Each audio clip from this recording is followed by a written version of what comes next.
ভারতীয় double entry ভিসার update কি? আমাকে অনেক ভাই প্রশ্ন করতেছেন যে ভাই ভারতীয় ডাবল এন্ট্রি ভিসাটা কি আসলে সহজ হবে কিনা।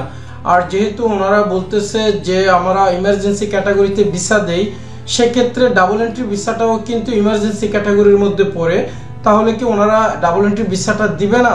এটা তো ওনারা স্পষ্ট করে কিছু বলছে না। মেডিকেল ভিসা যত সামান্য দিচ্ছে, কিন্তু ডাবল এন্ট্রি ভিসাটা তো টোটালি দিচ্ছে না। তাহলে আমাদের উপায় কি? দেখেন, এখানে ডিপ্লোম্যাটিক ওয়েতে কিন্তু আগানোর কথা ছিল।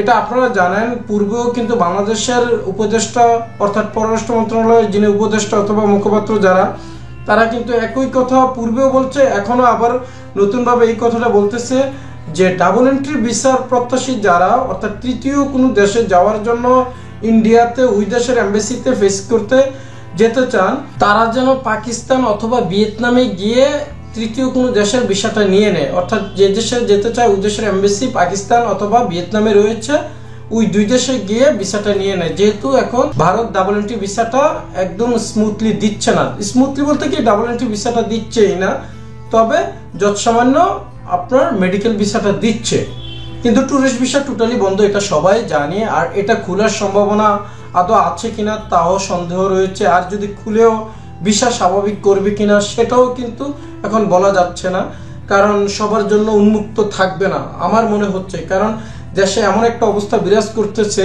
ওনারাও কিন্তু একটা পার্শ্ববর্তী দেশ হিসেবে আতঙ্কগ্রস্ত অবস্থার মধ্যে রয়েছে। কারণ এদেশের জেলখানা ভেঙে কিন্তু অলরেডি আপনারা জানেন যে একটা ওই যে অভ্যুত্থানের সময় শত শত কয়েদি কিন্তু বের হয়ে গিয়েছিল, অর্থাৎ অপরাধী যারা তারা বের হয়ে গিয়েছিল, এবং কি অনেক সন্ত্রাসী মুক্তিও পেয়ে গিয়েছিল। এগুলা নিয়ে কিন্তু নানান জল্পনা কল্পনা তৈরি হয়েছে যে আসলে আমরা দেশের মানুষ যারা তারাও কিন্তু আতঙ্কগ্রস্ত অবস্থায় ছিলাম। এখন মূল কথা হচ্ছে দেশে যে পরিস্থিতি বিরাজ করতেছে, ডিপ্লোম্যাটিক ওয়েতে আপনার ইন্ডিয়ার সাথে যোগাযোগ করেও অর্থাৎ কূটনৈতিকভাবে যদি যোগাযোগ করেও এই ডাবল এন্ট্রি ভিসাটা খোলার কথা বলে আদৌ খোলার কোনো সম্ভাবনা নাই।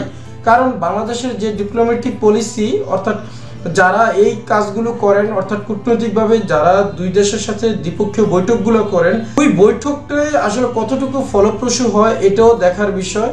কারণ বাংলাদেশের ডিপ্লোম্যাটিকরা কিন্তু বলেছিলেন যে ডাবল এন্ট্রি ভিসা অথবা অন্যান্য যে ভিসাগুলো এগুলো সম্পূর্ণ স্বাভাবিক হয়ে যাবে, এগুলো বলেছিলেন আজ থেকে 2 মাস আগেই।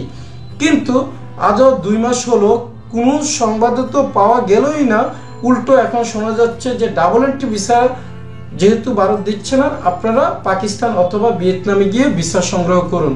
তাহলে ডিপ্লোম্যাটিক ওয়েতে যদি আগাতে না পারে, আমরা সাধারণ জনগণ আর কতটুকু এটার সুদূর সম্ভাবনা দেখতে পাবো, এটাই আমার মাথায় আসে না। তবে দেখা যাক বন্ধুরা কি হয় ভবিষ্যৎ। আসলে বাংলাদেশে এখন এমন একটা অবস্থা বিরাজ করতেছে যেটার কারণে এখন ইন্ডিয়ার মানুষও ক্ষুব্ধ হয়ে গেছে। আর ইন্ডিয়ার মানুষ ক্ষুব্ধ হয়েছে মানে ইন্ডিয়ার গভর্নমেন্টও কিন্তু এটা ভালোভাবে নিবে না, বাংলাদেশের যেই কার্যক্রমগুলো ইদানিং হয়েছে। তো সেটার কারণে কিন্তু ওনারা এটার ফিডব্যাক দিতেছে, ওনাদের জাতিগতভাবে হোক ওনারা অথবা দেশের কে প্রাধান্য দিয়ে হোক, ওনারা কিন্তু এই বিষয়গুলো ভালোভাবে নিচ্ছে না। অতএব বিচারটাও ডিপ্লোম্যাটিকভাবে আর আগানোর আমি কোনো সম্ভাবনা দেখছি না। তারপরও যদি কেউ বলে বা হয়ে থাকে, এটা তো ভাই সময় আসলেই দেখা যাবে, দেখা যাক কি হয় ভবিষ্যতে। ওকে বন্ধুরা, ভালো থাকবেন, পরবর্তীতে কথা হবে অন্য কোনো ভিডিওতে অন্য কোনো আপডেট নিয়ে। আল্লাহ হাফেজ।